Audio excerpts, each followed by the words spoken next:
Stop. Avez-vous déjà remarqué que certaines personnes captivent instantanément l'attention où qu'elle aille? Vous vous demandez comment ils font?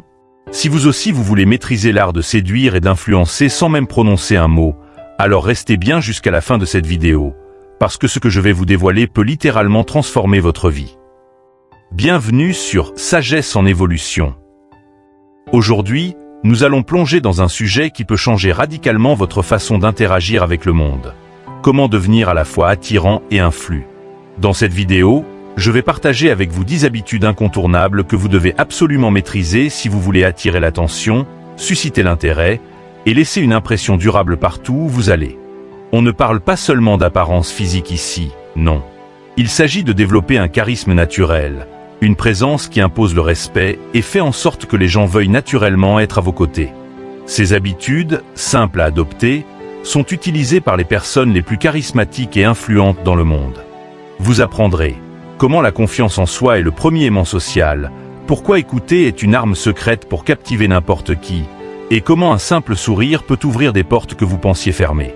Et ce n'est que le début, parce que la vraie transformation vient de l'intérieur. Alors si vous voulez avoir ce petit truc en plus, qui rend irrésistible et respecté à la fois, restez avec moi jusqu'au bout de cette vidéo. Je vous garantis que d'ici la fin, vous repartirez avec des clés pratiques pour rayonner et influencer comme jamais auparavant.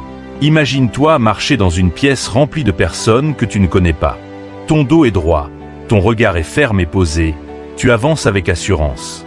Avant même de prononcer un mot, tu as déjà capté l'attention de ceux qui t'entourent. Ce n'est pas un hasard. La confiance en soi, quand elle est bien maîtrisée, a un effet magnétique. Elle attire les gens, inspire le respect et donne une impression de solidité. Pourtant, cette confiance ne se limite pas à l'apparence extérieure. Elle doit être cultivée de l'intérieur, nourrie par une conscience profonde de ta propre valeur et par une compréhension de tes capacités.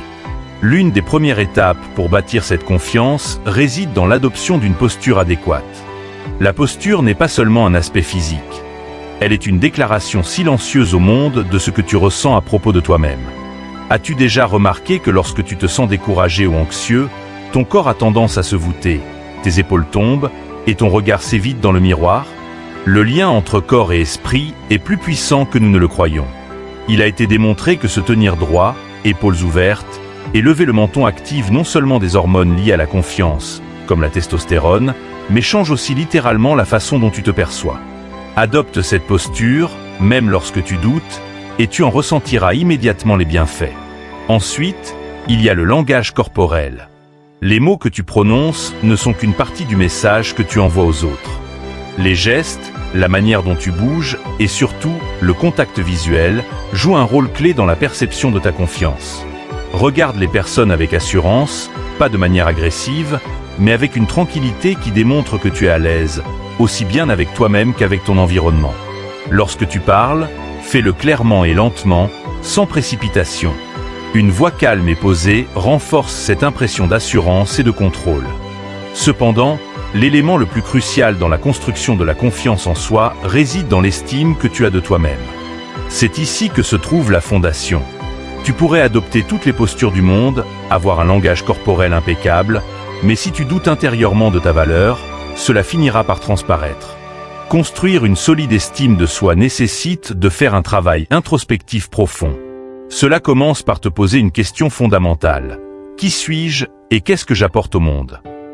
Ce travail sur l'estime de soi demande du temps, car il est souvent freiné par des croyances limitantes accumulées au fil des années. Peut-être as-tu grandi en pensant que tu n'étais pas assez bon, pas assez intelligent, ou que tu ne méritais pas le succès. Ces croyances sont comme des murs invisibles qui limitent ton champ d'action. Pour les démolir, il faut d'abord les identifier, et ensuite les confronter avec des affirmations positives et des actions concrètes qui démontrent que tu es capable de beaucoup plus que ce que tu t'es laissé croire. L'un des moyens les plus puissants pour renforcer cette estime de soi est de sortir de ta zone de confort. C'est là, dans l'inconnu, dans le risque calculé, que se forge la véritable confiance. Lorsque tu te lances dans des projets ou des défis qui te font peur, tu découvres des ressources en toi dont tu ignorais l'existence. Et chaque petite victoire, même modeste, s'ajoute à ton réservoir de confiance. Comme un muscle, la confiance en soi grandit à chaque usage, À chaque moment où tu te dis « je l'ai fait ». Prenons l'exemple de quelqu'un qui a peur de parler en public. À chaque occasion où cette personne se force à prendre la parole, même devant un petit groupe, elle nourrit cette confiance en elle. Au début, ses mains peuvent trembler, sa voix peut être hésitante, mais au fil du temps, elle gagne en assurance. Ce processus d'exposition graduelle et de dépassement de soi permet de bâtir une confiance qui n'est pas superficielle, mais profondément enracinée dans l'expérience. Il est aussi essentiel d'apprendre à accepter l'échec comme une partie intégrante du chemin vers la confiance en soi. Les échecs ne sont pas des fins en soi, mais des opportunités d'apprentissage. Chaque fois que tu échoues, tu es face à une chance de te relever plus fort. Les personnes qui rayonnent de confiance ont souvent traversé des épreuves, mais elles ont su en tirer des leçons, sans se laisser abattre. C'est cette capacité de rebond qui renforce l'assurance. Au-delà des actions extérieures, un autre aspect crucial est la manière dont tu parles à toi-même. As-tu déjà prêté attention à ton dialogue intérieur? Trop souvent, nous sommes nos propres critiques les plus sévères. Lorsque tu fais une erreur, te dis-tu « je suis nul » ou « j'ai encore beaucoup à apprendre ».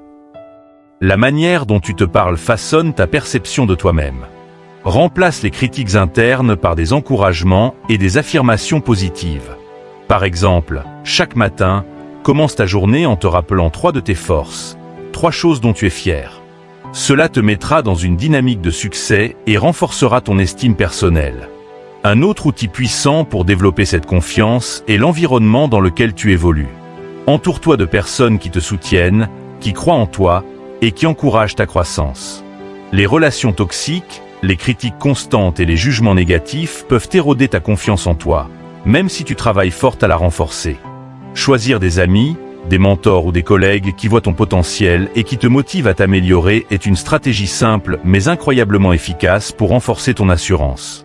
Enfin, il est important de te rappeler que la confiance en soi n'est pas un état figé. C'est un processus en constante évolution. Il y aura des jours où tu te sentiras invincible et d'autres où les doutes referont surface. Et c'est normal.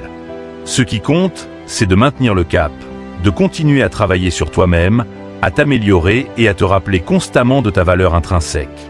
Ainsi, la confiance en soi, loin d'être un simple trait de caractère, est une compétence que tout le monde peut développer. Elle se nourrit de gestes simples, de pratiques quotidiennes et d'une constante remise en question. En travaillant sur ta posture, ton langage corporel et surtout ton estime personnelle, tu dégageras naturellement cette aura de sécurité et d'assurance qui attire les autres à toi. Mais plus encore, tu te sentiras en paix avec toi-même, prêt à affronter chaque défi de la vie avec calme et détermination. Habitude 2. L'écoute active. L'art de créer des connexions véritables. Imagine-toi dans une conversation avec un ami ou un collègue. Tu acquiesces de la tête, tu souris au bon moment, mais pendant qu'il parle, ton esprit vagabonde. Tu penses à tes propres préoccupations, à ce que tu vas dire ensuite, ou même à la liste des tâches à accomplir dans ta journée. Ce genre de distraction est plus courant qu'on ne le pense. Pourtant, il y a une grande différence entre entendre ce que quelqu'un dit et l'écouter véritablement. L'écoute active est une compétence sous-estimée, mais elle a le pouvoir de transformer radicalement tes relations et de renforcer ta confiance en toi. L'écoute active, c'est plus que de simplement prêter attention aux mots prononcés. C'est une forme d'empathie qui montre à l'autre personne qu'elle est vue, entendue et comprise. Lorsque tu es capable de vraiment écouter, tu te connectes de manière plus profonde à ceux qui t'entourent. Cela crée une atmosphère de confiance mutuelle et d'ouverture, où les autres se sentent en sécurité pour s'exprimer sans peur d'être jugés ou interrompus. Avant même de plonger dans les techniques spécifiques de l'écoute active, il est essentiel de comprendre pourquoi cette compétence est si puissante. Imagine que tu parles à quelqu'un de quelque chose qui te tient à cœur et qu'il te coupe la parole constamment ou semble distrait. Tu te sentirais probablement frustré, peut-être même méprisé. À l'inverse, lorsque tu as en face de toi quelqu'un qui te prête une oreille attentive, qui te regarde dans les yeux et semble véritablement absorbé par tes propos, tu te sens respecté et valorisé. Cette dynamique de respect et d'attention renforce les liens humains et favorise des relations plus solides et plus authentiques. Prenons un exemple concret. Dans un cadre professionnel, lors d'une réunion ou d'un entretien, il arrive souvent que chacun veuille faire entendre sa propre voix, présenter ses idées, ou même simplement défendre son point de vue. Si tu es celui ou celle qui écoute réellement, qui pose des questions pertinentes et qui montre un intérêt sincère pour les idées des autres, tu te distingueras instantanément. Tu ne seras pas seulement perçu comme une personne intelligente, mais aussi comme quelqu'un de respectueux et de fiable. Deux qualités que l'on recherche chez un leader ou un collaborateur. Alors, comment cultiver cette écoute active? Il y a plusieurs techniques simples, mais puissantes, que tu peux intégrer dans ta vie quotidienne pour améliorer cette compétence. 1. L'importance du contact visuel et de la présence physique. Le premier élément fondamental de l'écoute active est d'être physiquement présent. Cela signifie non seulement être là, mais aussi donner à la personne toute ton attention. Le contact visuel joue un rôle majeur dans ce processus. Lorsque tu regardes quelqu'un dans les yeux pendant qu'il parle, tu lui envoies le message que tu es totalement concentré sur lui. Ce geste simple crée une connexion instantanée. Cependant, il ne s'agit pas d'avoir un regard figé ou inconfortable. Il est important d'être naturel, de cligner des yeux et de montrer des signes de réceptivité, comme hocher légèrement la tête pour montrer que tu suis le fil de la conversation. En plus du contact visuel, ta posture joue un rôle important. Penche-toi légèrement en avant, garde ton corps orienté vers la personne et évite les distractions comme ton téléphone ou d'autres éléments autour de toi. Montre, par ton langage corporel, que tu es complètement disponible pour l'autre. 2. Ne coupe pas la parole, laisse l'autre s'exprimer pleinement. Un autre aspect essentiel de l'écoute active est d'apprendre à ne pas interrompre. Trop souvent, nous avons l'habitude d'interrompre les autres pour donner notre avis ou répondre immédiatement. Cependant, en coupant la parole, nous brisons le flux de pensée de la personne qui parle, et cela peut être perçu comme un manque de respect. Laisse les autres s'exprimer pleinement, même si tu as déjà une réponse ou un commentaire en tête. Attends que l'autre ait terminé avant de donner ton avis. Cette patience montre que tu respectes ce qu'il ou elle a à dire. Cela permet également à l'autre personne de clarifier sa pensée et d'aller au bout de son raisonnement, ce qui enrichit la conversation. 3. Pose des questions ouvertes pour montrer de l'intérêt sincère. Pour être un bon auditeur, il est important de ne pas seulement écouter de manière passive, mais de participer activement à la conversation. Une manière efficace de le faire est de poser des questions ouvertes. Par exemple, au lieu de demander « Est-ce que ça va ?», qui peut entraîner une réponse brève, tu pourrais demander « Comment te sens-tu à propos de cette situation ?» ou « Qu'est-ce qui te préoccupe le plus en ce moment ?» Ce type de question invite la personne à s'ouvrir davantage et à approfondir ses pensées. Poser des questions ne signifie pas seulement obtenir des informations, mais aussi montrer que tu es vraiment engagé dans la conversation. Cela démontre que tu es intéressé par ce que l'autre pense, que tu veux comprendre son point de vue et que tu respectes suffisamment la personne pour creuser au-delà des réponses superficielles. 4. Réfléchis avant de répondre et reformule pour valider.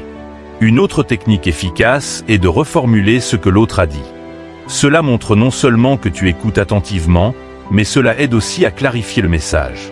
Par exemple, si quelqu'un t'explique une situation difficile au travail, tu pourrais dire « Si je comprends bien, ce qui te frustre, c'est que tu ne te sens pas soutenu dans ce projet, c'est ça. » Cette technique non seulement valide les sentiments de l'autre, mais elle te permet aussi de t'assurer que tu as bien compris son message avant d'y répondre.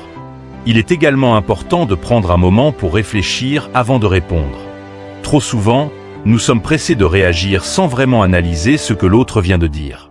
En prenant quelques secondes pour organiser tes pensées, tu montres que tu prends la conversation au sérieux et que tu veux apporter une réponse réfléchie plutôt qu'une réaction impulsive. 5. Évite les jugements et les solutions immédiates. Enfin, l'un des plus grands pièges dans l'écoute est de vouloir immédiatement proposer des solutions aux problèmes des autres. Parfois, les gens ne cherchent pas à ce qu'on leur dise quoi faire. Ils veulent simplement être écoutés, compris et soutenus. Si quelqu'un partage un problème personnel ou émotionnel, il est souvent préférable de répondre avec empathie plutôt qu'avec une solution rapide. Des phrases comme « Je comprends que ce soit difficile pour toi » ou « Je suis là pour t'écouter si tu en as besoin » sont souvent plus puissantes qu'une réponse directive. Cela ne veut pas dire que tu ne peux jamais offrir de conseils ou d'aide, mais assure-toi que c'est ce que l'autre recherche avant de sauter aux conclusions. L'écoute active consiste avant tout à offrir un espace sûr pour que les autres puissent s'exprimer pleinement. Imagine-toi entrer dans une pièce remplie de personnes inconnues. Tes yeux balaient rapidement l'espace, et soudain, tu croises le regard de quelqu'un qui te sourit sincèrement. Ce simple geste, à la fois anodin et puissant, change instantanément l'atmosphère. Tu te sens immédiatement plus à l'aise, plus détendu. Ce sourire, accompagné d'un contact visuel franc, a créé une connexion instantanée, un pont entre toi et cette personne. Dans ce monde où tout va vite, où les interactions sont parfois superficielles, le sourire et le contact visuel restent des moyens primordiaux d'attirer, de rassurer et de créer des liens authentiques. Ces deux gestes simples, le sourire et le contact visuel, sont bien plus que des actes de politesse. Ils sont des éléments fondamentaux de la communication non verbale, des clés pour améliorer la qualité de nos interactions sociales. Ce que les gens perçoivent de toi en quelques secondes repose souvent sur ces indices subtils. Et dans le cadre de ton développement personnel, apprendre à maîtriser et à intégrer un sourire sincère et un bon contact visuel peut transformer la manière dont tu es perçu, mais aussi la manière dont tu te perçois toi-même. Le pouvoir d'un sourire sincère, un aimant de positivité. Un sourire authentique ne se limite pas à une simple courbure des lèvres. Un sourire sincère mobilise tout le visage, particulièrement les yeux, ce qui le rend plus chaleureux et engageant. As-tu déjà entendu parler du sourire de Duchenne ?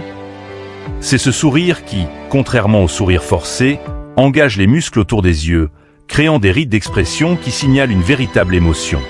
C'est ce sourire que nous percevons naturellement comme authentique, et c'est lui qui a un impact profond sur les personnes avec qui nous interagissons. Le sourire a également un effet contagieux. Lorsque tu souris à quelqu'un, tu déclenches souvent une réaction en miroir. Cette personne, de manière presque involontaire, te sourira en retour. Cela crée une boucle de positivité. En neurosciences, on sait que le simple fait de sourire déclenche la libération de dopamine, l'une des hormones du bonheur, tant chez la personne qui sourit que chez celle qui reçoit le sourire. Ainsi, en souriant, tu ne te contentes pas d'améliorer ta propre humeur, tu influences aussi l'état émotionnel de ceux qui t'entourent. Prenons un exemple concret. Imagine que tu arrives à une réunion tendue au travail. Les visages sont fermés, les tensions palpables. Si tu entres dans la salle avec un visage neutre, voire sérieux, tu renforces cette atmosphère tendue. Mais si, au contraire, tu fais l'effort de sourire sincèrement à tes collègues, tu envoies un message subtil mais puissant. Tout ira bien, nous pouvons naviguer à travers cette situation ensemble. Le sourire devient alors un outil pour détendre l'atmosphère et créer un espace de collaboration plus ouvert. Cependant, le sourire doit être bien calibré. Un sourire forcé ou exagéré peut sembler malhonnête ou même manipulateur. Il est donc essentiel d'être en phase avec tes émotions lorsque tu utilises le sourire comme outil de connexion. Si tu n'es pas dans un état d'esprit positif, essaie d'abord de te recentrer avant d'interagir avec les autres. Car la sincérité transparaît dans les plus petits détails. Le contact visuel crée une connexion authentique. Le contact visuel est un autre pilier fondamental de la communication non verbale. Il va de pair avec le sourire pour renforcer ta présence et ton attractivité. Quand tu établis un bon contact visuel, tu donnes à l'autre personne le sentiment d'être vu, entendu et reconnu. C'est un moyen simple mais puissant de montrer ton intérêt et de signifier à ton interlocuteur qu'il est au centre de ton attention. As-tu déjà remarqué à quel point il est inconfortable de parler à quelqu'un qui évite constamment ton regard ? Cela donne l'impression que cette personne n'est pas véritablement engagée dans la conversation, ou pire, qu'elle te cache quelque chose. À l'inverse, quelqu'un qui maintient un contact visuel soutenu, sans être trop intense, instaure un climat de confiance. Le contact visuel, tout comme le sourire, a des effets physiologiques. Lorsqu'on soutient le regard de quelqu'un, on stimule la production d'ocytocine, l'hormone liée à la confiance et à la création de liens sociaux. Cela explique pourquoi, dans les premières minutes d'une interaction, le regard joue un rôle si crucial pour établir une relation de confiance. Pourtant, comme tout outil de communication, il faut savoir doser le contact visuel. Un regard trop intense ou prolongé peut être perçu comme intrusif, voire intimidant. Il s'agit de trouver un équilibre, maintenir un contact visuel suffisamment long pour démontrer ton intérêt, mais savoir détourner les yeux de temps en temps pour éviter d'instaurer un malaise. Dans un contexte de développement personnel, le contact visuel est aussi une manière de renforcer ta propre confiance. Lorsque tu regardes quelqu'un dans les yeux sans hésitation, tu affirmes ta présence, ta valeur et ton assurance. Cela envoie un message non seulement aux autres, mais aussi à toi-même. De nombreuses études en psychologie sociale montrent que maintenir un contact visuel peut te rendre plus sûr de toi, car tu adoptes inconsciemment une posture mentale plus affirmative. Comment intégrer le sourire et le contact visuel au quotidien ? Maintenant que tu connais l'importance du sourire sincère et du contact visuel, comment peux-tu les intégrer de manière naturelle dans ta vie quotidienne? Tout d'abord, fais un effort conscient pour sourire plus souvent. Que ce soit en saluant un voisin, en parlant à un collègue ou même en interagissant avec un inconnu dans une file d'attente, un sourire peut rendre ta journée, et celle des autres, bien meilleure. Lorsque tu te sens stressé ou tendu, prends une seconde pour respirer et te détendre, puis offre un sourire. Cela t'aidera à te recentrer et à aborder les situations avec plus de sérénité. Ensuite, pratique le contact visuel dans toutes tes interactions. Si tu es habitué à éviter le regard des autres, commence par des étapes progressives. Par exemple, lors de conversations informelles, efforce-toi de maintenir le regard un peu plus longtemps que d'habitude. Tu constateras rapidement à quel point cela change la qualité de tes échanges. Les gens se sentiront plus connectés à toi et toi, plus présents dans l'instant. Dans un contexte professionnel, un bon contact visuel et un sourire sincère peuvent faire des merveilles pour ta carrière. Lors d'une présentation, par exemple, balaie la salle du regard, établis un contact visuel avec plusieurs personnes et ponctue ta présentation de sourires naturels. Cela te rendra plus accessible et convaincant. Lors d'un entretien d'embauche, ces gestes simples peuvent être la différence entre une bonne impression et une impression mémorable. Enfin, intègre ces pratiques dans ton développement personnel. En souriant et en établissant un contact visuel, tu renforces non seulement tes interactions avec les autres, mais aussi ton propre état d'esprit. Cela devient un cercle vertueux. Plus tu souris et établis un contact visuel, plus tu renforces ton sentiment de connexion et d'assurance. L'impact durable du sourire et du contact visuel. Le sourire et le contact visuel ne sont pas seulement des outils pour améliorer tes interactions immédiates, ils ont aussi un impact profond sur la manière dont les autres se souviennent de toi. Dans le monde moderne, où les relations superficielles et les échanges rapides dominent souvent, être celui ou celle qui apporte une attention sincère à travers un sourire et un regard signifie beaucoup. Cela te distingue, car tu crées des connexions humaines véritables dans un environnement parfois déshumanisé. Ces gestes simples créent des moments de compréhension mutuelle, de respect et de complicité. Que ce soit dans ta vie personnelle ou professionnelle, tu verras rapidement que ces petits ajustements ont des effets durables. En devenant conscient de l'impact de ton sourire et de ton contact visuel, tu commences à maîtriser un langage universel de confiance et d'ouverture. Habitude 4. Soins personnels et hygiène. Prendre soin de soi pour renforcer son image et sa confiance. Imagine-toi te préparer pour une journée importante. Que ce soit pour un entretien d'embauche, une présentation professionnelle ou même une simple réunion entre amis. Tu as pris le temps de te laver soigneusement, de choisir des vêtements propres et bien ajustés et de te coiffer de manière soignée. Lorsque tu te regardes dans le miroir, tu te sens prête à affronter la journée, confiant et sûr de toi. Ce sentiment de bien-être, cette assurance que tu ressens, découle directement de l'attention que tu as portée à ton hygiène et à ton apparence. Les soins personnels et l'hygiène ne se limitent pas à la propreté.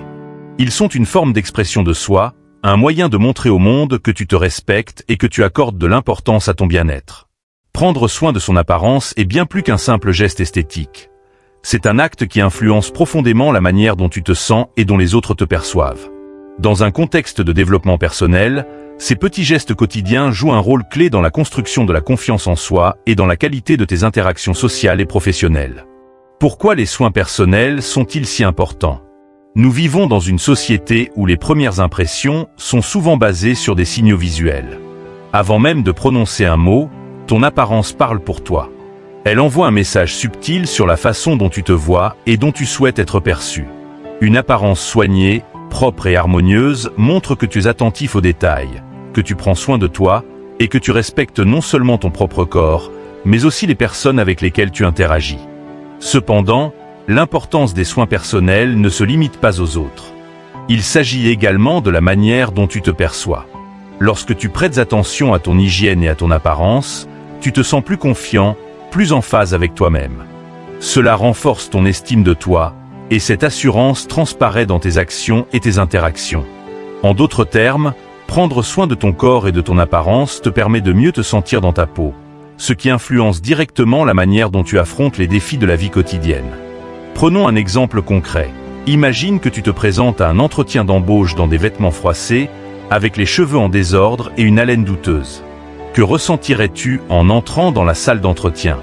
Probablement de l'embarras, de l'inconfort et un sentiment d'insécurité. Cela affecterait non seulement la perception que les recruteurs auraient de toi, mais aussi la façon dont tu te comporterais.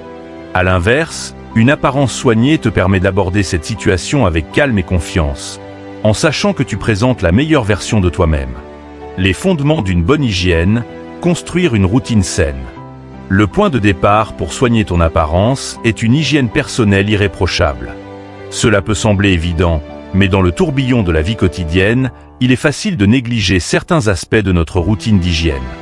Pourtant, prendre quelques minutes chaque jour pour entretenir ton corps peut faire une énorme différence dans la manière dont tu te sens. L'hygiène commence par des gestes simples.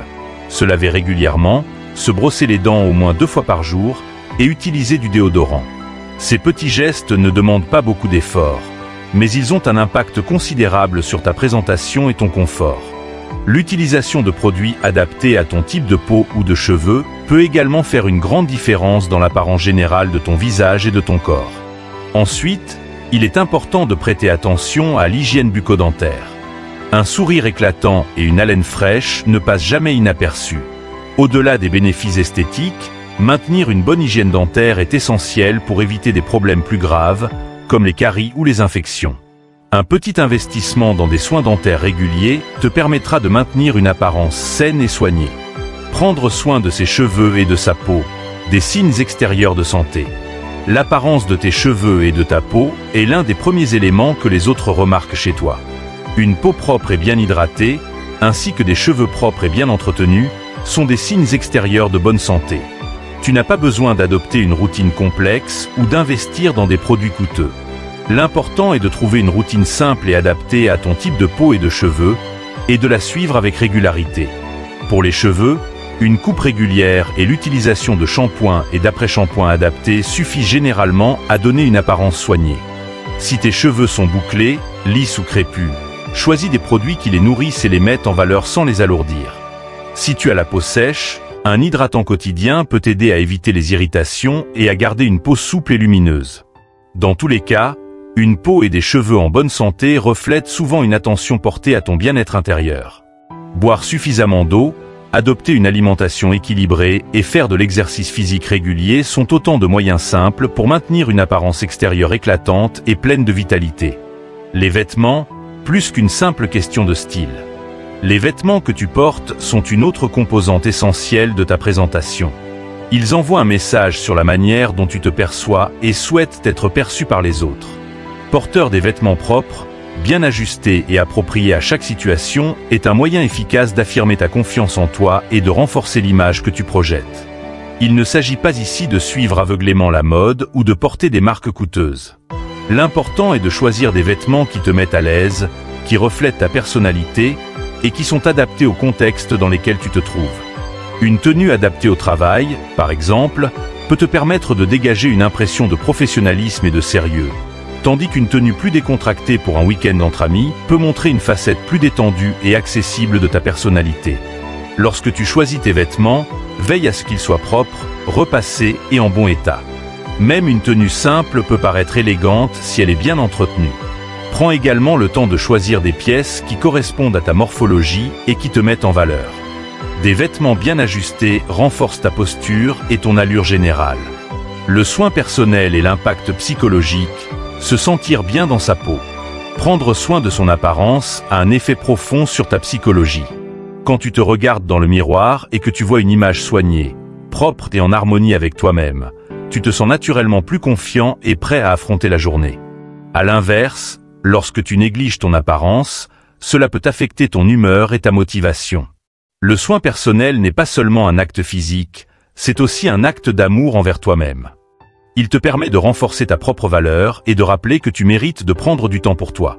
Ce temps que tu consacres à ton hygiène, à tes vêtements, à ton bien-être est un investissement dans ta propre confiance en toi. Et cette confiance est perçue par les autres. Que ce soit dans le cadre professionnel ou personnel, les gens sont naturellement attirés par ceux qui dégagent une image de soin et de bien-être. Ton apparence soignée envoie un message positif aux autres et tu te sentiras plus à l'aise dans tes interactions, car tu sauras que tu as fait le nécessaire pour te présenter sous ton meilleur jour. Entretenir une apparence soignée, une habitude quotidienne. Pour que les soins personnels deviennent un véritable outil de développement personnel, il est important d'en faire une habitude quotidienne. Plutôt que de te préparer uniquement pour des occasions spéciales, fais de ces soins une routine régulière. Cela te permettra de maintenir une apparence soignée en toutes circonstances, et non seulement lorsque tu ressens la pression de devoir bien paraître. Chaque matin, accorde quelques minutes à ton hygiène et à ta présentation. Que ce soit en prenant une douche, en choisissant une tenue appropriée, ou en prenant soin de ta peau et de tes cheveux, ces petits gestes répétés jour après jour te permettront d'établir une base solide de confiance en toi et d'apaisement intérieur. Habitude 5, bienveillance et empathie. Créer des connexions émotionnelles durables. Imagine un moment où tu t'es senti écouté, compris et respecté par quelqu'un. Peut-être que cette personne t'a tendu la main à un moment où tu en avais le plus besoin, ou peut-être a-t-elle simplement su te donner un sourire ou un mot de réconfort au moment idéal. Ces petits gestes de bienveillance et d'empathie ont probablement eu un impact profond sur toi, te laissant un sentiment de reconnaissance et de connexion. C'est là toute la puissance de la bienveillance et de l'empathie. Ces qualités permettent de bâtir des relations solides, basées sur la confiance, le respect et une véritable compréhension mutuelle. Dans un monde de plus en plus connecté numériquement, mais déconnecté émotionnellement, la bienveillance et l'empathie sont devenues des compétences précieuses et recherchées. Ces deux qualités ne se contentent pas de rapprocher les gens, elles créent une atmosphère dans laquelle chacun se sent valorisé, entendu et compris. Être aimable et faire preuve de compréhension envers les autres t'attirera naturellement à eux, car tout le monde cherche à se sentir respecté et apprécié. Mais comment peut-on incarner ces valeurs de bienveillance et d'empathie dans la vie quotidienne de manière authentique, tout en renforçant son propre développement personnel? Voici comment ces qualités peuvent t'aider à t'épanouir et à renforcer tes relations, que ce soit dans ta vie personnelle ou professionnelle. 1. La bienveillance comme fondement de relations épanouissantes. La bienveillance est souvent perçue comme une simple politesse ou un acte superficiel, mais elle va bien au-delà. Être bienveillant signifie traiter chaque personne que tu rencontres avec dignité, peu importe la situation. C'est aussi savoir offrir des gestes de gentillesse, même dans des moments où tu pourrais choisir l'indifférence ou la neutralité. Dans la société actuelle, ces actes de gentillesse désintéressés sont devenus si rares qu'ils sont immédiatement remarqués et appréciés. Être bienveillant, c'est être généreux de ton temps, de tes mots et de ton attention. Cela peut se manifester dans de petites actions quotidiennes. Offrir ton aide à un collègue débordé, prendre des nouvelles sincères d'un ami en difficulté, ou même simplement remercier quelqu'un avec un sourire. Ces gestes, aussi simples soient-ils, construisent des ponts émotionnels solides. Ils montrent que tu te soucies non seulement de toi, mais aussi des autres. Prenons un exemple concret. Dans un environnement professionnel, tu as un collègue qui semble constamment stressé et débordé. Au lieu de te concentrer uniquement sur tes propres tâches, tu prends quelques minutes pour lui demander comment il va. Tu lui proposes ton aide ou simplement une oreille attentive. Ce geste de bienveillance ne résoudra peut-être pas tous ses problèmes, mais il lui rappellera qu'il n'est pas seul dans ses défis. Ce type d'interaction crée une dynamique de soutien mutuel et de confiance qui enrichit non seulement ta relation avec cette personne, mais aussi la culture de ton lieu de travail. 2. L'empathie, comprendre sans juger. Si la bienveillance se manifeste par des gestes extérieurs, l'empathie, elle, est un voyage intérieur. L'empathie, c'est la capacité de se mettre à la place de l'autre, de comprendre ses émotions et ses perspectives, sans pour autant les juger ou les minimiser. Cela ne signifie pas que tu dois nécessairement partager leurs sentiments ou même approuver leurs actions, mais simplement être capable de les comprendre et de les accepter tels qu'ils sont. L'empathie est un pont émotionnel. Elle te permet de voir le monde à travers les yeux de l'autre, d'accepter la complexité de leurs expériences et de valider leurs sentiments. Cette validation est cruciale, car elle rappelle à l'autre personne que ses émotions sont légitimes et importantes. Dans nos interactions quotidiennes, il est facile de rejeter ou d'ignorer les sentiments des autres en pensant que nous avons raison. Cependant, en pratiquant l'empathie, tu ouvres un espace où chacun peut s'exprimer sans crainte d'être jugé ou incompris. Prenons un autre exemple. Imagine que tu as un ami qui traverse une rupture difficile. Il exprime sa douleur, sa colère ou même sa confusion. Au lieu de lui dire de passer à autre chose ou de minimiser ce qu'il ressent, tu prends le temps de l'écouter activement. Tu valides sa tristesse en lui disant « Je comprends que c'est difficile pour toi et tu as le droit de te sentir comme ça ». Cette simple reconnaissance de ses émotions, sans essayer de les corriger ou de les juger, peut être incroyablement réconfortante. L'empathie ne guérit peut-être pas immédiatement, mais elle montre que l'on n'est pas seul dans sa douleur, et cela a une immense valeur. 3. Créer des connexions émotionnelles. L'art de faire sentir les gens valorisés, ES. Les personnes qui font preuve de bienveillance et d'empathie sont souvent celles qui créent les connexions émotionnelles les plus profondes. Pourquoi ? Parce qu'elles ont la capacité de faire en sorte que ceux qui les entourent se sentent vus, entendus et compris. Et cela, c'est un besoin fondamental de chaque être humain. Lorsque tu fais preuve d'amabilité et d'écoute, tu construis des liens qui ne sont pas simplement transactionnels ou superficiels, mais qui sont basés sur une véritable appréciation de l'autre. Les gens sont naturellement attirés par ceux qui les font se sentir valorisés. C'est un cercle vertueux. Plus tu pratiques la bienveillance et l'empathie, plus les gens se sentiront connectés à toi, et plus tu te sentiras également valorisé en retour. Dans les relations professionnelles, ces qualités peuvent te différencier et te faire reconnaître comme un leader ou un collaborateur de confiance. Par exemple, dans une équipe de travail, le manager qui prend le temps d'écouter ses employés, qui montre de la compréhension face à leurs difficultés, tout en restant juste et bienveillant, gagnera naturellement le respect et la loyauté de ses collaborateurs. Ce genre de connexion dépasse le cadre hiérarchique pour entrer dans le domaine de la véritable influence. 4. Bienveillance et empathie comme piliers du développement personnel. Bien que la bienveillance et l'empathie soient souvent perçues comme des qualités tournées vers les autres, elles jouent également un rôle crucial dans ton propre développement personnel. En étant bienveillant et empathique, tu apprends à te voir sous un jour nouveau. Chaque interaction que tu as avec les autres devient une opportunité d'apprentissage. En écoutant les défis des autres, tu peux voir des reflets de tes propres expériences. En offrant de la compassion à ceux qui traversent des moments difficiles, tu te permets également de cultiver cette même compassion envers toi-même. De plus, en pratiquant l'empathie et la bienveillance, tu renforces des compétences précieuses pour ton développement personnel. La patience, la tolérance et la résilience. Comprendre les autres, c'est aussi comprendre que chaque personne traverse ses propres luttes. Et cela te rappelle que la vie n'est pas toujours linéaire ou facile. En étant à l'écoute des autres, tu deviens plus conscient de ta propre humanité, de tes propres forces et faiblesses, ce qui renforce ton cheminement vers une meilleure version de toi-même. 5. L'impact de la bienveillance sur ta vie et celle des autres. Intégrer la bienveillance et l'empathie dans ta vie quotidienne peut avoir des répercussions énormes, non seulement sur tes relations, mais aussi sur ta manière de te percevoir et de te développer. En créant des connexions émotionnelles profondes avec les autres, tu enrichis ta vie avec des relations plus authentiques, basées sur le respect et la compréhension mutuelle. Imagine les interactions que tu as avec tes proches, tes collègues, et même avec des inconnus. Chacune de ces interactions est une opportunité d'exercer ces qualités. Elles te permettent de renforcer les liens existants, d'en créer de nouveaux, et d'apporter de la positivité dans chaque relation. Et en retour, tu bénéficies d'un réseau de soutien, d'amitié et de respect qui t'accompagne dans ton parcours de vie. En somme, la bienveillance et l'empathie ne sont pas seulement des outils pour être sympathiques ou appréciés. Ce sont des compétences essentielles pour mener une vie épanouie, connectée et profondément humaine. En intégrant ces qualités dans ton quotidien, tu fais non seulement du bien aux autres, mais tu contribues aussi à ton propre épanouissement personnel. Tu deviens une personne qui inspire, qui élève et qui crée un impact positif dans le monde. Habitude 6. Le sens de l'humour, une clé pour briser les barrières et créer des liens profonds. Imagine-toi lors d'une conversation animée avec un groupe de personnes. L'atmosphère est un peu tendue, chacun hésitant à s'exprimer. Puis, quelqu'un lâche une remarque pleine d'esprit, une touche d'humour parfaitement placée. Instantanément, la tension se dissipe, les sourires se dessinent sur les visages, et une vague de rire traverse le groupe. Ce moment de légèreté a permis à chacun de se détendre, de baisser ses gardes, et de se connecter plus naturellement avec les autres. Voilà la magie du sens de l'humour. Le rire a ce pouvoir incroyable de briser les barrières sociales.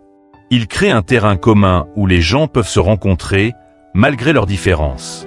Un bon sens de l'humour ne se limite pas à raconter des blagues ou à chercher à faire rire à tout prix.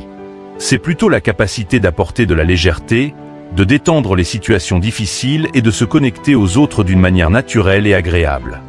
Dans le cadre du développement personnel, l'humour est une compétence sociale inestimable qui non seulement améliore tes relations, mais renforce aussi ta propre confiance et ta capacité à naviguer dans des contextes variés avec aisance.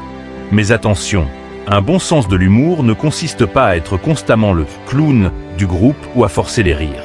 Il s'agit de comprendre le moment opportun pour injecter une touche d'humour, de savoir doser et d'adapter ton humour au contexte et aux personnes avec qui tu interagis. Voici comment le sens de l'humour peut enrichir ta vie personnelle et professionnelle, tout en améliorant tes interactions sociales. 1. L'impact social du rire, une arme puissante pour créer des connexions. L'humour est un langage universel. Que tu sois en train de discuter avec des collègues, des amis ou même des inconnus, le rire a cette capacité unique de rassembler les gens et de réduire les distances. Il désamorce les situations tendues, adoucit les conflits potentiels et établit une atmosphère où chacun se sent plus à l'aise. En d'autres termes, le rire permet de créer des ponts là où, autrement, il pourrait y avoir des murs. Prenons un exemple concret. Imagine que tu te retrouves dans une situation de désaccord au travail. La tension est palpable et la conversation devient de plus en plus sérieuse.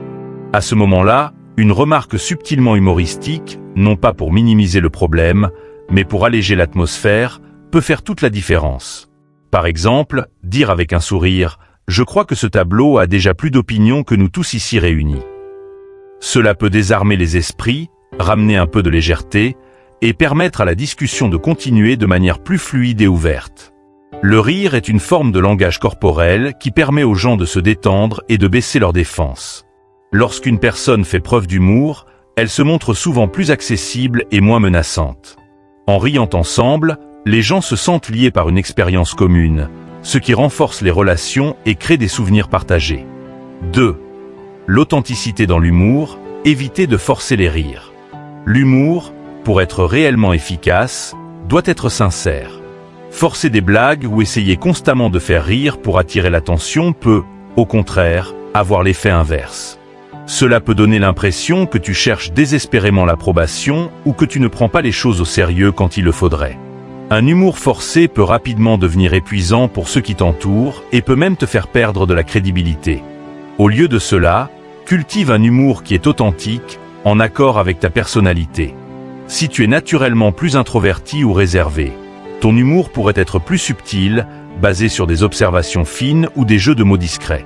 Si tu es extraverti, ton humour pourrait être plus expansif, basé sur des anecdotes ou des histoires. Quoi qu'il en soit, l'important est de rester fidèle à toi-même et de ne pas essayer de jouer un rôle qui ne te correspond pas. Rappelle-toi également que l'humour n'est pas une compétition. Il ne s'agit pas de chercher à être le plus drôle, mais de savoir quand et comment ajouter de la légèreté à une situation de manière naturelle.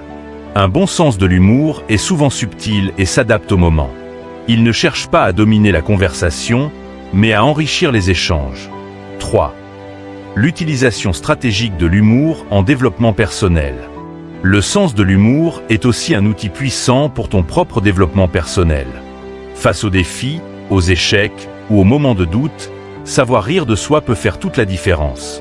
L'humour est une arme contre le stress. En choisissant de prendre de la distance avec certaines situations, de relativiser et de voir la légèreté même dans les moments difficiles, tu renforces ta résilience. Par exemple, lorsque tu fais face à un échec ou à un moment embarrassant, il est facile de se laisser submerger par la honte ou le découragement. Mais si tu parviens à rire de toi-même et à accepter ces moments comme des parties intégrantes de ton parcours, tu te donnes la chance de les surmonter plus rapidement et avec moins de souffrance émotionnelle. Cette capacité à prendre les choses avec humour te permet d'adopter une vision plus optimiste de la vie et de mieux rebondir après les difficultés. Un excellent exemple est celui des personnes qui, malgré des situations apparemment difficiles, réussissent à garder un esprit positif et une capacité à voir le côté amusant des choses. Prenons l'exemple d'une présentation professionnelle qui se passe mal. Au lieu de te laisser submerger par la frustration, tu peux conclure par une touche d'humour en disant « Eh bien, au moins, j'ai réussi à me souvenir de mon nom ». Ce genre de remarque non seulement te fait paraître plus détendu et confiant, mais montre aussi que tu es capable de gérer les situations stressantes avec grâce. 4. L'humour comme outil relationnel. Faire de ta présence un atout mémorable. Les personnes qui savent incorporer un bon sens de l'humour dans leurs interactions sont souvent perçues comme plus agréables, plus accessibles et plus mémorables. Cela ne signifie pas nécessairement que tu dois faire rire tout le monde à chaque instant, mais plutôt que ta présence est associée à des moments positifs où chacun se sent à l'aise. Dans le monde professionnel, par exemple, un manager qui sait ponctuer les réunions de touches d'humour, sans pour autant minimiser l'importance du travail, est souvent celui dont les employés se souviennent et vers qui ils se tournent en cas de problème. L'humour, lorsqu'il est utilisé avec habileté, permet de détendre l'atmosphère tout en montrant que tu prends les situations au sérieux. Cela te rend également plus humain et plus proche de ceux qui travaillent avec toi. Cependant, Il est essentiel de se rappeler que l'humour doit être inclusif et bienveillant. Il ne s'agit pas de faire des blagues aux dépens des autres ou de les ridiculiser. Un humour bienveillant est celui qui fait rire sans blesser, qui crée des liens sans diviser. En intégrant cet aspect dans ton développement personnel, tu apprends non seulement à être perçu comme agréable et mémorable, mais aussi à créer des environnements où les gens se sentent valorisés et respectés. 5. Le bon sens de l'humour, un équilibre entre légèreté et respect. Un sens de l'humour efficace et respecté repose sur un équilibre subtil. Il ne doit jamais être utilisé pour masquer des insécurités ou pour fuir des conversations sérieuses. Savoir quand introduire de l'humour est tout aussi important que savoir quand ne pas le faire. Il y a des moments où les situations exigent du sérieux, et ton humour doit savoir se taire pour laisser place à une écoute active et un soutien sincère.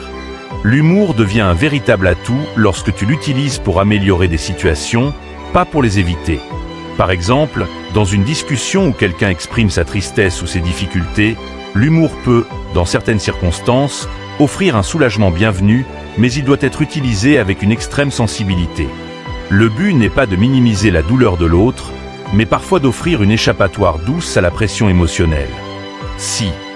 Cultivez ton propre style d'humour, soyez authentique et naturel. Finalement, le meilleur conseil pour développer un bon sens de l'humour est de rester fidèle à toi-même. Ne cherche pas à imiter le style de quelqu'un d'autre ou à forcer les rires. Ton humour, tout comme ta personnalité, est unique. Qu'il soit subtil, ironique ou basé sur des observations fines, laisse-le se développer naturellement à travers tes interactions quotidiennes. Prends aussi le temps d'observer les réactions des autres. Un bon sens de l'humour se développe aussi en fonction des retours que tu reçois. Si les gens réagissent positivement, tu sauras que tu as trouvé le bon équilibre. Si ce n'est pas le cas, ajuste ton approche, mais ne renonce pas à utiliser l'humour comme un outil puissant de connexion. Imagine-toi dans une pièce remplie de personnes qui essaient toutes de jouer un rôle. Chacun porte un masque subtil, cherchant à impressionner, à paraître plus compétent, plus drôle, plus intelligent qu'il ne l'est vraiment. Mais dans ce tourbillon de façades et de faux-semblants, une personne se distingue. Elle est calme, confiante et surtout authentique. Elle ne cherche pas à plaire à tout prix, ni à s'ajuster aux attentes des autres. Cette personne, c'est celle à qui tout le monde s'identifie le plus. Pourquoi ? Parce qu'elle est elle-même. Et cette authenticité, rare et précieuse, est magnétique. Être authentique signifie embrasser qui tu es véritablement, avec tes forces et tes faiblesses, sans essayer de te cacher derrière une façade ou de jouer un rôle. C'est vivre en accord avec tes valeurs, tes croyances et ta personnalité, sans chercher à te conformer aux attentes des autres. Cette sincérité est profondément attirante, car dans un monde où beaucoup portent des masques, l'authenticité est perçue comme un souffle d'air frais. Dans le cadre du développement personnel, l'authenticité est une qualité cruciale. Non seulement elle te permet de t'épanouir en restant fidèle à toi-même, mais elle t'aide aussi à établir des relations plus vraies et plus profondes. Les gens sont naturellement attirés par ceux qui sont sincères, car ils savent qu'ils peuvent leur faire confiance. Ils n'ont pas à craindre de faux-semblants ou de manipulation. Être authentique, c'est te permettre de vivre une vie plus alignée, plus riche et plus épanouie. Mais comment cultiver cette authenticité dans un monde qui nous pousse souvent à porter des masques ? 1. Pourquoi l'authenticité est-elle si rare et si puissante ? Dans notre société, il est facile de tomber dans le piège de jouer un rôle pour plaire aux autres. Les réseaux sociaux amplifient cette pression en créant une image idéale de ce à quoi la réussite ou le bonheur devrait ressembler. Il devient alors tentant de modeler nos comportements, nos apparences, voire nos opinions, en fonction de ce que nous pensons que les autres attendent de nous. Mais ce besoin de validation extérieure peut rapidement devenir une prison. En jouant constamment un rôle, tu perds le contact avec ta véritable identité. Cela crée un fossé entre ce que tu es réellement et l'image que tu projettes. Ce décalage entraîne souvent un sentiment d'inconfort, d'insatisfaction, voire de vide, car tu n'es pas aligné avec tes valeurs profondes. L'authenticité, au contraire, repose sur la cohérence entre ce que tu penses, ce que tu dis et ce que tu fais. C'est cette intégrité personnelle qui te permet de vivre en paix avec toi-même. Lorsque tu es authentique, tu n'as pas besoin de te rappeler quel rôle tu joues, ni de te soucier de ce que les autres pensent. Tu te sens libre d'être toi-même, et cette liberté est profondément libératrice. Prenons l'exemple de la vie professionnelle. Imaginons que tu travailles dans un environnement où la culture est très compétitive et où chacun essaie de se démarquer en jouant un rôle de leader parfait. Si tu essaies d'imiter ce comportement, de cacher tes doutes ou tes faiblesses, tu risques de te sentir constamment sous pression, craignant que quelqu'un découvre la vraie version de toi. En revanche, si tu décides d'être authentique, d'admettre que tu n'as pas toutes les réponses mais que tu es prêt à apprendre, tu deviendras non seulement plus accessible, mais aussi plus respecté. Les gens sont attirés par ceux qui sont sincères, car ils savent qu'ils peuvent leur faire confiance. 2. L'authenticité n'est pas la perfection. Embrasser ses faiblesses. Il est important de comprendre que l'authenticité ne signifie pas être parfait. En fait, c'est tout le contraire. Être authentique, c'est reconnaître et accepter tes faiblesses, tes imperfections et tes erreurs, sans essayer de les cacher. Cela ne veut pas dire que tu dois te complaire dans tes défauts, mais simplement que tu es honnête à leur sujet. Accepter tes imperfections fait de toi une personne plus humaine et plus accessible. En effet, les gens se connectent souvent plus facilement à ceux qui sont vulnérables et imparfaits, car cela leur rappelle qu'eux aussi ont des failles. Par exemple, lors d'une présentation professionnelle, il peut être tentant de vouloir paraître infaillible, de cacher toute nervosité ou doute. Mais admettre que tu te sens un peu nerveux, ou reconnaître que tu n'as peut-être pas toutes les réponses, peut en réalité renforcer ton authenticité et créer une connexion plus forte avec ton audience. En montrant que tu es humain, tu permets aux autres de se reconnaître en toi et de te voir comme une personne avec laquelle ils peuvent collaborer. Dans tes relations personnelles, cette authenticité est tout aussi essentielle. Au lieu de prétendre que tout va toujours bien ou d'essayer de projeter une image de perfection, sois honnête sur tes luttes, tes peurs et tes aspirations. Les relations les plus profondes sont celles où les deux personnes peuvent être vulnérables et s'accepter telles qu'elles sont, sans jugement. 3. Connais tes forces et vivre en accord avec tes valeurs. Pour être authentique, il est crucial de bien se connaître. Cela signifie comprendre quelles sont tes forces, tes valeurs et ce qui te rend unique. L'une des raisons pour lesquelles les gens manquent d'authenticité est qu'ils ne savent pas toujours qui ils sont vraiment. Ils se laissent influencer par les opinions des autres, par la société ou par leur environnement, au point de perdre de vue leur propre essence. Prends le temps de réfléchir à tes valeurs. Qu'est-ce qui est vraiment important pour toi? Quels sont les principes qui guident tes décisions et tes actions? Une fois que tu as identifié ces valeurs, fais en sorte de les honorer dans ta vie quotidienne. Par exemple, si l'honnêteté est l'une de tes valeurs principales, assure-toi de toujours dire la vérité, même lorsque cela peut être inconfortable ou impopulaire. Si l'empathie est une valeur chère à tes yeux, fais en sorte de l'incarner dans tes interactions avec les autres. Être conscient de tes forces est également un élément clé de l'authenticité. Cela ne signifie pas te vanter de tes talents, mais plutôt être confiant dans ce que tu fais bien et l'utiliser pour contribuer de manière positive à ton entourage. Lorsque tu es aligné avec tes forces, tu te sens plus en confiance et plus épanoui, car tu ne cherches pas à être quelqu'un d'autre. Tu te concentres simplement sur ce que tu fais le mieux. 4. L'authenticité dans les relations. Attirer les gens qui apprécient qui tu es vraiment. Lorsque tu es authentique, tu attires naturellement des personnes qui te ressemblent et qui apprécient qui tu es vraiment. Tu n'as pas besoin de jouer un rôle ou de te conformer à des attentes qui ne te correspondent pas. En étant toi-même, tu t'entoures de gens qui te respectent et t'apprécient pour ce que tu es, et non pour l'image que tu essaies de projeter. Dans les relations amicales ou amoureuses, l'authenticité crée des liens plus profonds et plus durables. Lorsque tu es sincère dès le départ, tu évites les malentendus et les désillusions qui surviennent souvent lorsque l'un ou l'autre essaie de maintenir une façade. Par exemple, dans une relation amoureuse, si tu essaies de jouer le rôle de la personne parfaite, tu risques de t'épuiser en essayant de maintenir cette illusion.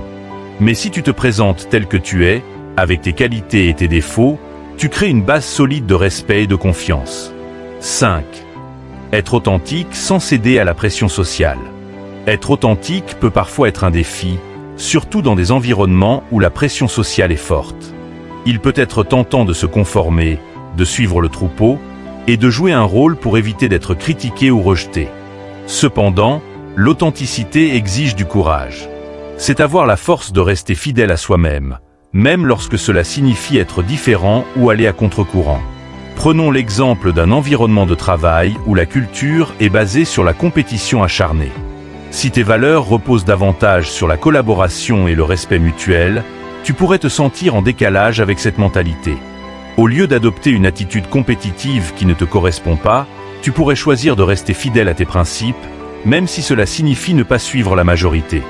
Cette authenticité te permettra de rester aligné avec tes valeurs, tout en attirant à toi des personnes qui partagent tes convictions. 6. Les bénéfices de l'authenticité pour le développement personnel. L'authenticité n'est pas seulement bénéfique pour tes relations avec les autres, elle l'est aussi pour ton propre épanouissement personnel. Lorsque tu es authentique, tu libères une énorme quantité d'énergie mentale et émotionnelle. Au lieu de dépenser cette énergie à maintenir une façade, tu peux la canaliser vers des objectifs qui te tiennent à cœur et qui sont alignés avec tes valeurs. Cela te permet de te concentrer sur ce qui est vraiment important pour toi et d'avancer dans ta vie avec plus de clarté et de détermination. De plus, l'authenticité renforce ta confiance en toi. Lorsque tu sais qui tu es et que tu vis en accord avec tes valeurs, tu n'as pas besoin de chercher constamment l'approbation des autres. Tu te sens bien dans ta peau, et cette confiance intérieure se reflète dans tout ce que tu fais. Cela te permet de prendre des décisions plus facilement, d'accepter les critiques de manière constructive et d'affronter les défis avec plus de résilience. Habitude 8, le langage corporel ouvert. Comment créer des connexions en inspirant confiance et ouverture. Imagine-toi dans une pièce pleine de monde, que ce soit lors d'un événement professionnel, un dîner ou une réunion sociale. Tu observes les gens autour de toi et tu remarques rapidement que certains semblent inaccessibles. Ils croisent les bras, détournent le regard ou sont recroquevillés sur eux-mêmes, donnant l'impression qu'ils ne veulent pas être dérangés. À l'inverse, d'autres semblent rayonnants, accueillants et ouverts. Leurs gestes sont naturels, leurs bras détendus, leur regard franc. Ils dégagent une aura de confort et tu te sens immédiatement attiré par eux. Ce pouvoir, cette capacité à attirer et à mettre les autres à l'aise, réside dans ce que l'on appelle le langage corporel ouvert. Il s'agit de la manière dont tu utilises ton corps pour communiquer sans dire un mot. Notre corps parle pour nous bien avant que nous ouvrions la bouche, et les signaux qu'il envoie peuvent renforcer ou contredire ce que nous disons verbalement. Le langage corporel ouvert, lorsqu'il est bien maîtrisé, permet non seulement de créer des connexions plus facilement, mais il envoie également un message de confiance, d'accessibilité et d'intérêt. Un bon langage corporel peut transformer la manière dont les autres te perçoivent. Et plus important encore, il peut influencer la manière dont tu te sens toi-même dans une situation donnée. Voici comment tu peux apprendre à utiliser efficacement un langage corporel ouvert pour améliorer tes interactions, tant dans la vie personnelle que professionnelle. 1. Pourquoi le langage corporel est-il si puissant ? Le langage corporel joue un rôle central dans la communication humaine. Des études ont montré que la majorité de notre communication est non verbale. Cela signifie que même si les mots que tu utilises sont importants, la manière dont tu te tiens, tes expressions faciales et tes gestes parlent souvent plus fort que ce que tu dis. Prenons un exemple concret. Imagine que tu es en train de présenter un projet à des collègues. Si tu es crispé, que tes bras sont croisés et que tu évites le regard de ton audience, les gens auront du mal à se concentrer sur ton discours. Ils percevront inconsciemment ton langage corporel fermé comme un signe de désintérêt, de peur ou de manque de confiance. À l'inverse, si tu te tiens droit, que tu gardes les bras détendus et que tu maintiens un contact visuel, tu sembles instantanément plus confiant et plus à l'écoute. Les autres seront plus enclins à écouter ce que tu dis et à se sentir connectés à ton message. Ce phénomène est vrai dans presque toutes les situations de la vie quotidienne. Que ce soit lors d'une rencontre amoureuse, d'une conversation avec un ami ou d'un entretien professionnel, ton langage corporel influence profondément la qualité de tes interactions. Un langage corporel ouvert, associé à une posture détendue, envoie un message puissant « Je suis accessible, je suis ici pour échanger et je suis intéressé par ce que tu as à dire ». 2. Comment éviter les gestes fermés ? Les gestes fermés sont souvent des réflexes inconscients que nous adoptons lorsque nous nous sentons inconfortables, stressés ou même sur la défensive. L'un des gestes les plus courants est le croisement des bras.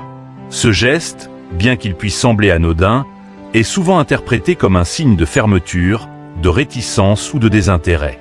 C'est un peu comme si tu construisais une barrière invisible entre toi et les autres. Pour éviter ces gestes fermés, la première étape est d'en prendre conscience. Demande-toi, dans différentes situations, comment tu te tiens. As-tu tendance à croiser les bras lorsque tu parles avec quelqu'un ? Te recroquevilles-tu inconsciemment lorsque tu te sens stressé ou mal à l'aise ? Ces signes corporels peuvent envoyer un message involontaire que tu ne veux pas transmettre. Au lieu de croiser les bras, essaie de garder tes mains visibles. Cela peut sembler simple, mais montrer tes mains est un signal inconscient d'ouverture et de transparence. Garde-les détendues, soit sur tes cuisses si tu es assis, soit le long de ton corps si tu es debout. De même, si tu sens que ton regard s'échappe souvent ou que tu évites inconsciemment le regard des autres, essaie de maintenir un contact visuel léger mais constant. Cela montre que tu es engagé dans l'échange. 3. Adopte une posture ouverte et détendue. Une posture ouverte et détendue envoie un message de confiance et d'accessibilité. Cela signifie garder tes épaules droites mais relâchées, ton dos droit, et éviter de te recroqueviller ou de t'appuyer trop en avant ou en arrière. Une posture droite te donne non seulement une apparence plus confiante, mais elle impacte également ta manière de te sentir. En effet, des études montrent que se tenir droit améliore la confiance en soi et l'humeur. Prenons un exemple dans un cadre social. Imagine que tu es à une soirée où tu ne connais pas grand monde. Si tu te tiens dans un coin, les bras croisés et le regard fuyant, tu risques de paraître inaccessible, même si tu es simplement nerveux. Mais en te tenant droit, les bras détendus, avec un léger sourire, tu donnes l'impression d'être ouvert à la conversation. Les autres se sentiront plus à l'aise pour venir vers toi, et tu seras perçu comme quelqu'un de chaleureux et de confiant. La posture ouverte s'applique également lorsque tu es assis. Lorsque tu es en conversation, évite de te pencher en arrière avec les bras croisés ou de te recroqueviller sur toi-même. Au lieu de cela, penche-toi légèrement vers l'avant, les mains posées de manière détendue. Cela montre que tu es engagé dans la conversation et que tu portes une attention active à ce que l'autre dit. 4. Le pouvoir du regard maintient un contact visuel positif. Le contact visuel est un élément clé d'un langage corporel ouvert. Éviter le regard d'une personne peut inconsciemment transmettre un message de désintérêt, de malaise, voire de méfiance. En revanche, maintenir un contact visuel naturel et bienveillant montre que tu es attentif et intéressé par l'échange. Cependant, il ne s'agit pas de fixer intensément quelqu'un, car cela peut rapidement devenir inconfortable. Le contact visuel doit être équilibré et naturel.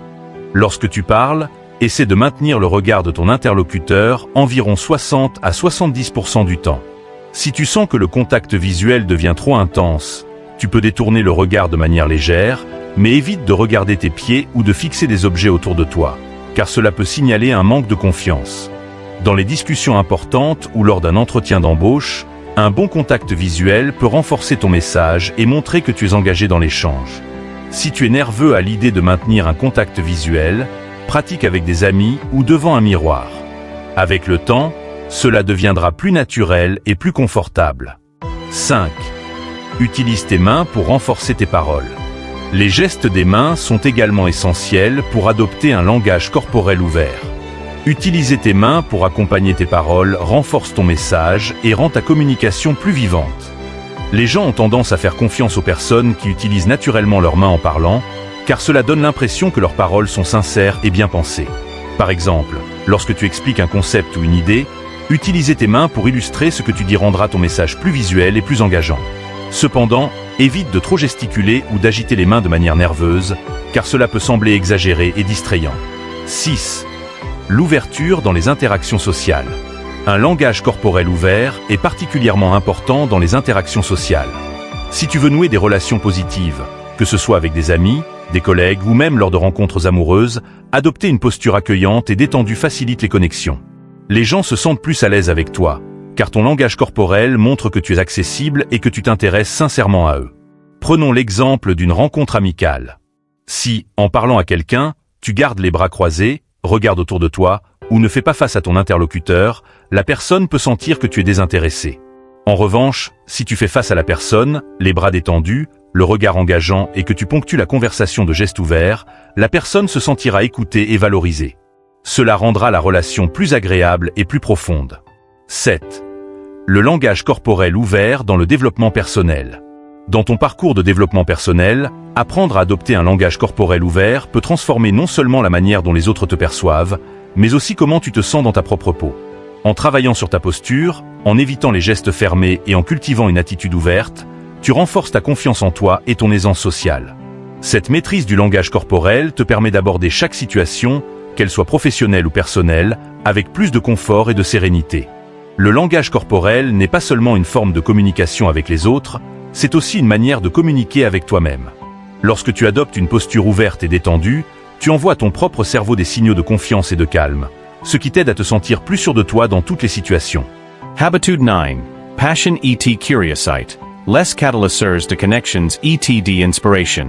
Imagine être en présence d'une personne qui parle de son travail ou de ses centres d'intérêt avec un éclat dans les yeux, une énergie débordante.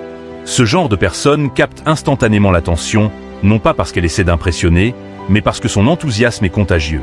Son engagement sincère envers ce qu'elle fait te pousse à vouloir en savoir plus, à partager cette énergie. C'est ce pouvoir qu'ont la passion et la curiosité.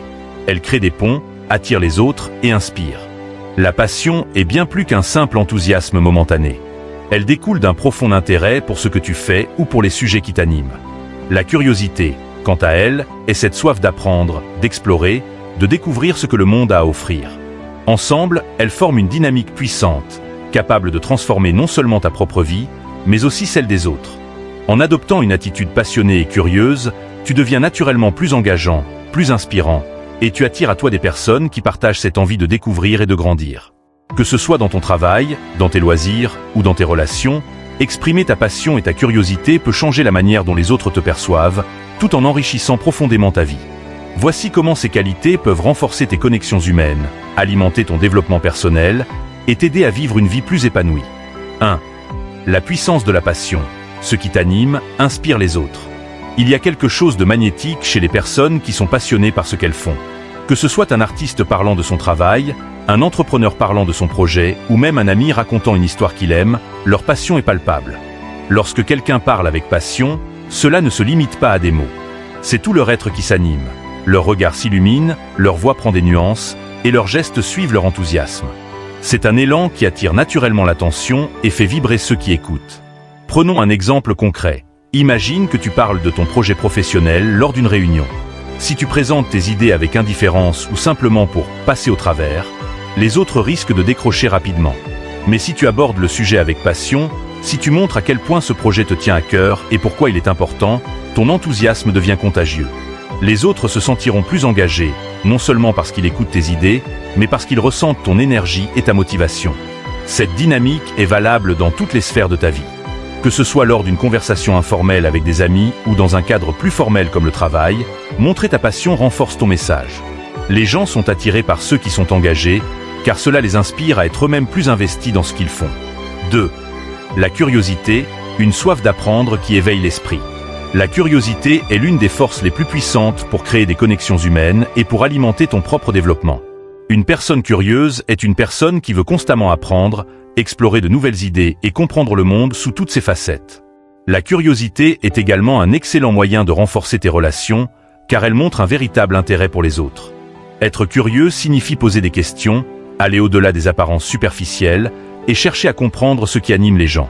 Par exemple, dans une conversation avec un collègue ou un ami, au lieu de simplement écouter de manière passive, pose des questions ouvertes qui montrent ton intérêt sincère. Qu'est-ce qui t'a poussé à choisir cette voie? Ou qu'est-ce qui te passionne dans ce projet? Sont des exemples de questions qui ouvrent la porte à des discussions plus profondes. Les gens aiment parler de ce qui les passionne, et en montrant ta curiosité pour leur parcours, tu crées un lien authentique. Prenons l'exemple de la vie professionnelle. Si tu montres de la curiosité pour les tâches ou les projets des autres, tu deviens non seulement un collaborateur plus engagé, mais aussi quelqu'un de plus agréable à côtoyer. Cette curiosité peut aussi te permettre d'apprendre constamment de nouvelles choses, d'acquérir des compétences que tu n'aurais peut-être pas envisagées au départ. La curiosité te pousse à poser des questions non seulement sur les autres, mais aussi sur le monde qui t'entoure. Pourquoi les choses fonctionnent-elles de cette manière? Comment pourrais-tu améliorer un processus ou trouver une nouvelle approche? Cette attitude ouvre des portes à des opportunités d'innovation, de créativité et de croissance personnelle. 3. Passion et curiosité dans le développement personnel, des catalyseurs de croissance. L'une des plus grandes forces du développement personnel est la capacité à rester engagé dans son propre parcours. Lorsque tu es passionné par ton développement et curieux de découvrir de nouvelles manières d'améliorer ta vie, tu deviens un véritable acteur de ta propre transformation. La passion pour l'amélioration personnelle te pousse à chercher constamment de nouveaux moyens d'apprendre, de te développer et de grandir. Par exemple, si tu es passionné par la lecture, tu chercheras constamment de nouveaux livres qui t'enrichissent, des ouvrages qui te permettront d'approfondir tes connaissances et d'élargir ta vision du monde. Si tu es passionné par le sport, tu ne te contenteras pas de faire des exercices mécaniquement. Tu chercheras à comprendre comment mieux entraîner ton corps, comment dépasser tes limites et comment devenir la meilleure version de toi-même. Cette passion nourrit ta progression constante. La curiosité, quant à elle, te pousse à poser des questions sur toi-même. Quels sont tes véritables centres d'intérêt? Quelles sont tes forces, mais aussi tes zones d'ombre? Cette exploration intérieure est essentielle pour comprendre qui tu es et pour orienter ton développement dans la bonne direction. Un autre aspect de la curiosité dans le développement personnel est l'ouverture aux idées nouvelles. Parfois, nous nous enfermons dans des habitudes ou des croyances qui limitent notre croissance. Mais si tu restes curieux, tu seras constamment à l'affût de nouvelles perspectives, de nouvelles techniques et de nouveaux chemins à emprunter pour améliorer ta vie. 4. Créer des connexions humaines grâce à l'enthousiasme. Les personnes passionnées et curieuses ont la capacité naturelle d'attirer les autres, car elles dégagent une énergie positive et engageante. Lorsque tu partages tes centres d'intérêt avec passion, tu crées des ponts émotionnels avec ceux qui t'entourent. Ces liens sont souvent plus solides et plus durables, car ils reposent sur des échanges sincères et authentiques. Prenons un exemple dans les relations amicales. Imagine que tu racontes à tes amis un voyage que tu viens de faire. Si tu parles de ton expérience avec une passion débordante, en partageant tes découvertes, tes moments forts et les leçons que tu en as tirées, tu captes immédiatement l'attention de ton audience. Ton enthousiasme est communicatif et les autres seront naturellement attirés par cette énergie positive. Il en va de même dans un cadre professionnel. Si tu montres de l'enthousiasme pour les projets que tu mènes ou pour les idées que tu partages, tu susciteras l'intérêt de tes collègues et de tes supérieurs. L'énergie que tu dégages motivera les autres à s'investir davantage et à travailler en équipe avec toi. 5. Ne cache pas tes passions, montre ce qui t'anime. Parfois, nous avons tendance à minimiser ou à cacher nos passions par peur du jugement des autres ou par crainte de ne pas être compris. Cependant, ce sont souvent ces mêmes passions qui font de nous des individus uniques et intéressants. Ne sois pas timide à l'idée de montrer ce qui t'anime, que ce soit dans ta vie personnelle ou professionnelle. Si tu es passionné par un sujet en particulier, parle-en ouvertement. Que ce soit la musique, l'art, la cuisine, la technologie ou tout autre centre d'intérêt, ton enthousiasme est une force qui attire les autres. Même si les personnes avec qui tu parles ne partagent pas exactement les mêmes centres d'intérêt, elles seront sensibles à ton énergie et à ta sincérité. Un autre aspect clé de la passion est qu'elle est souvent liée à ta mission personnelle dans la vie. Découvrir et cultiver ce qui te passionne peut te guider vers une carrière ou un chemin de vie plus aligné avec tes valeurs. Lorsque tu fais ce que tu aimes, non seulement tu es plus heureux, mais tu inspires également ceux qui t'entourent à suivre leur propre chemin. 6. Comment cultiver la curiosité au quotidien? La curiosité est une qualité qui peut être cultivée au quotidien. Pour rester curieux, il est essentiel de ne jamais cesser de poser des questions. Ne te contente pas d'accepter les choses telles qu'elles sont. Cherche à en savoir plus, à comprendre pourquoi. Adopte l'habitude d'apprendre quelque chose de nouveau chaque jour, que ce soit à travers un livre, une conversation ou une expérience. Rester curieux signifie aussi être ouvert aux autres. Chaque personne que tu rencontres a une histoire, une expérience, une perspective unique. Pose des questions sincères sur leur parcours, leurs passions et leurs défis. En écoutant activement et en étant curieux de ce que les autres ont à offrir, tu enrichis ta propre expérience et tu renforces tes connexions humaines. Habitude 10. Resilience emotional. Le calm face aux tempests et la force intérieure que tire et inspire. Imagine-toi au cœur d'une tempête, qu'elle soit réelle ou métaphorique. Tout semble chaotique autour de toi. Des tensions au travail, des conflits personnels ou des épreuves imprévues. Pourtant, au lieu de céder à la panique ou à la frustration, tu restes ancré, calme et posé. Ton attitude, loin de passer inaperçue, inspire ceux qui t'entourent. Ce que tu dégages dans ces moments de tension, c'est une qualité précieuse appelée résilience émotionnelle. La résilience émotionnelle est cette capacité à rester équilibré face aux défis, à ne pas se laisser submerger par ses émotions, mais à les gérer avec maturité. Cela ne veut pas dire que tu ignores ou supprimes tes émotions. Au contraire, c'est une gestion consciente et maîtrisée de celle-ci. C'est ce calme, cette force intérieure qui attire les autres, car ils y trouvent une source de stabilité et d'inspiration. En cultivant la résilience émotionnelle, tu deviens non seulement plus solide face aux défis de la vie, mais tu deviens aussi une personne vers laquelle les autres se tournent pour du soutien, de la sérénité et du leadership. 1. La force de la résilience émotionnelle. Pourquoi est-elle si attirante? Dans un monde où la pression est constante et où les épreuves sont inévitables, la capacité à rester calme et centré devient une compétence rare et précieuse. Les personnes qui maîtrisent leurs émotions et qui savent gérer le stress de manière constructive se démarquent naturellement. Elles projettent une image de solidité et de confiance en elles, ce qui inspire respect et admiration. Prenons un exemple. Imagine que tu sois au travail et que tu sois confronté à une crise de dernière minute. Alors que tout le monde autour de toi commence à stresser, à paniquer ou à perdre patience, tu restes serein. Tu analyses la situation avec calme, tu proposes des solutions et tu encourages les autres à garder la tête froide. Ce comportement est un exemple parfait de résilience émotionnelle. Non seulement tu as su maîtriser tes propres émotions, mais tu as également aidé ceux qui t'entourent à rester concentrés. Cela te positionne naturellement comme un leader, quelqu'un vers qui les autres se tournent en période de turbulence. Ce calme face à l'adversité ne signifie pas que tu ne ressens pas de stress ou d'inquiétude. Il s'agit plutôt d'apprendre à canaliser ces émotions de manière constructive, de les gérer sans qu'elles prennent le contrôle de tes actions ou de tes décisions. C'est cette capacité à rester ancré dans les moments de difficulté qui attire les autres, car ils y voient une source de stabilité. 2. Maîtriser ses émotions, l'équilibre entre émotion et raison. Gérer ses émotions ne signifie pas les réprimer. Les émotions, qu'elles soient positives ou négatives, sont une part essentielle de notre expérience humaine. Cependant, la résilience émotionnelle repose sur la capacité à équilibrer émotion et raison. Il s'agit de reconnaître tes émotions sans les laisser te submerger et d'adopter une approche plus rationnelle pour naviguer à travers elles. Prenons un autre exemple dans le cadre d'une relation personnelle. Tu es en plein désaccord avec un ami ou un partenaire. L'émotion première pourrait être la colère ou la frustration. La réaction impulsive serait de te laisser emporter par cette émotion, de dire des choses que tu pourrais regretter ou d'agir de manière irrationnelle. Mais la résilience émotionnelle consiste à prendre un pas de recul, à reconnaître cette colère, puis à choisir de répondre de manière mesurée, en tenant compte des émotions de l'autre personne et en gardant l'objectif de résoudre le conflit.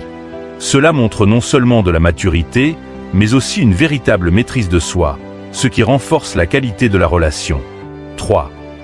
Comment cultiver la résilience émotionnelle au quotidien? Comme toute compétence, la résilience émotionnelle peut se développer et se renforcer avec de la pratique. Voici quelques stratégies concrètes pour y parvenir. 1. Prendre du recul. L'une des premières étapes pour cultiver la résilience émotionnelle est de développer la capacité à prendre du recul face à une situation difficile. Lorsque tu es confronté à une situation stressante ou émotionnelle, fais une pause. Respire profondément et donne-toi un instant pour évaluer la situation.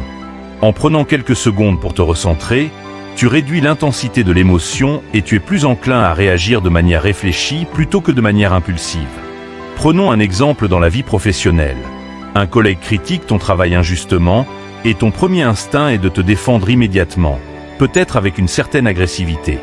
Mais en prenant une pause avant de réagir, tu peux choisir de répondre avec calme et professionnalisme.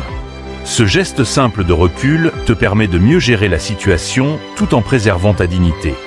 2. La pratique de la pleine conscience. La pleine conscience, ou mindfulness, est une technique puissante pour gérer ses émotions. Elle consiste à être pleinement présent dans l'instant, à observer tes pensées et tes émotions sans jugement. En intégrant la pleine conscience dans ta vie quotidienne, tu deviens plus conscient de tes réactions émotionnelles et tu apprends à ne pas y réagir de manière automatique. Cela te permet de créer un espace entre le stimulus, la situation stressante et ta réponse. Par exemple, si tu te sens submergé par le stress d'un projet qui s'accumule, au lieu de céder à la panique, la pleine conscience te permet de reconnaître ce stress, de respirer profondément et de réagir avec plus de clarté. Cela te donne le contrôle nécessaire pour naviguer dans des situations difficiles sans te laisser emporter par l'émotion. 3. Accepter ce que tu ne peux pas contrôler. La résilience émotionnelle repose aussi sur l'acceptation de ce que tu ne peux pas contrôler. Beaucoup de nos frustrations et de nos tensions proviennent du fait que nous essayons de contrôler des éléments qui échappent à notre pouvoir. Que ce soit les actions des autres, les circonstances extérieures, ou même des événements imprévus, il est crucial de reconnaître que certaines choses sont hors de notre portée. En adoptant cette perspective stoïcienne, tu apprends à te concentrer sur ce que tu peux réellement changer, tes réactions et tes actions. Par exemple, si une décision importante au travail ne va pas dans ton sens, plutôt que de te laisser envahir par la frustration ou la colère, concentre-toi sur ce que tu peux faire pour améliorer la situation ou sur la manière dont tu vas gérer ses conséquences. Accepter l'incertitude et l'incontrôlable te libère du poids inutile des émotions négatives. 4. L'impact de la résilience émotionnelle sur tes relations. La résilience émotionnelle ne renforce pas seulement ta propre stabilité mentale et émotionnelle, elle a également un impact direct sur tes relations avec les autres. Les gens sont naturellement attirés par ceux qui peuvent gérer les défis avec calme et dignité. Cela inspire confiance, car les autres savent que, peu importe les difficultés rencontrées, tu ne te laisseras pas emporter par le chaos des émotions. Prenons un exemple dans une relation amoureuse. Les conflits sont inévitables dans toute relation, mais la manière dont tu gères ces conflits peut faire toute la différence. Si tu sais rester calme et ouvert même lorsque les discussions deviennent tendues, tu crées un espace où l'autre personne se sent en sécurité pour exprimer ses émotions sans crainte d'être jugée ou d'être face à une réaction explosive. Cela renforce la confiance et la stabilité dans la relation. De plus, dans des relations amicales ou professionnelles, être capable de garder ton sang-froid face aux difficultés montre que tu es une personne sur laquelle on peut compter. Lorsque tout le monde semble perdre pied, ta capacité à rester calme fait de toi un pilier, quelqu'un vers qui les autres se tournent pour du soutien et des conseils. Cette qualité renforce non seulement tes connexions sociales, mais elle positionne aussi en tant que leader naturel. 5. La résilience émotionnelle dans le développement personnel, une force durable. La résilience émotionnelle est une clé essentielle pour ton propre développement personnel. Elle te permet de naviguer à travers les défis inévitables de la vie sans te laisser submerger par l'émotion. En devenant plus résilient émotionnellement, tu deviens plus apte à affronter les hauts et les bas de la vie avec plus de sérénité, ce qui te permet de continuer à avancer sans être paralysé par le stress ou la peur. Dans un contexte de développement personnel, cela signifie que tu es mieux équipé pour relever les défis, qu'il s'agisse de projets professionnels ambitieux, de transformations personnelles ou de changements inattendus. Plutôt que de te laisser dévier de ton chemin par les obstacles, tu les perçois comme des opportunités de croissance. La résilience émotionnelle t'aide à surmonter les échecs, à apprendre de tes erreurs et à rebondir plus fort. 6. Comment la résilience émotionnelle inspire les autres? Les personnes qui font preuve de résilience émotionnelle ne passent jamais inaperçues. Elles sont un modèle de stabilité et leur calme face aux tempêtes inspire ceux qui les entourent. Que ce soit dans ta famille, ton cercle d'amis ou ton milieu professionnel, ton attitude résiliente devient une source d'inspiration pour les autres. Tu montres que même lorsque la vie devient difficile, il est possible de rester fort, de garder la tête haute et de trouver des solutions. Dans un monde en constante évolution, développer des qualités comme l'authenticité, la résilience émotionnelle, la passion et la curiosité peut transformer non seulement ta vie, mais aussi celle des personnes qui t'entourent. En cultivant ces compétences, tu deviens un aimant pour les relations sincères et durables, tout en renforçant ta propre confiance en toi. Le langage corporel ouvert, l'écoute active et un bon sens de l'humour te permettent de créer des connexions humaines profondes et d'inspirer confiance. Que ce soit dans ta vie personnelle ou professionnelle, ces qualités te donneront une base solide pour naviguer avec sérénité à travers les défis et les moments de doute. Elles te guideront vers une existence plus épanouie, où tu incarneras force, stabilité et inspiration pour les autres. Si cette vidéo t'a aidé à mieux comprendre comment évoluer dans la vie, abonne-toi à Sagesse en Évolution pour plus de conseils pratiques et de réflexions sur le développement personnel. Ensemble, continuons à explorer les moyens de devenir la meilleure version de nous-mêmes, tout en restant connectés à nos valeurs profondes.